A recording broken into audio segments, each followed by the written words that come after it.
and I know you're involved in, is AI data centers in space. And in a week where NVIDIA just reported earnings, and NVIDIA and Jensen Huang specifically have been seeding some of these startup space companies and infrastructure companies focused on this, how does that materialize?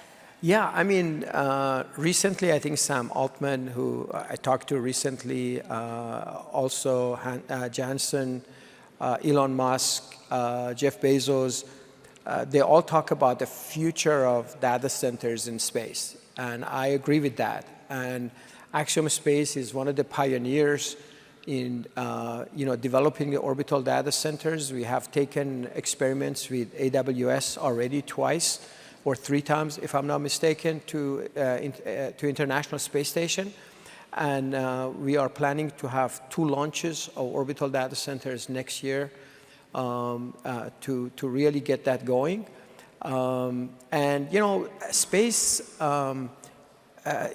people say, well, why orbital data centers in space or data centers in space? Because first of all, you have sun and solar power 24/7 rather than you don't have it at night or during the rain or cloudy and so on and so forth.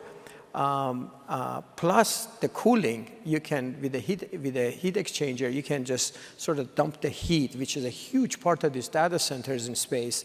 So you have the power, and my belief is that in the future, in order to do all the manufacturing, you really need safe nuclear, which is what my company is doing, 100% safe, by the way, in space. And that sort of propels us in having habitat on the surface of the moon, Mars, in terms of shortening the time that we can go to distant planets, as well as powering factories in low Earth orbit.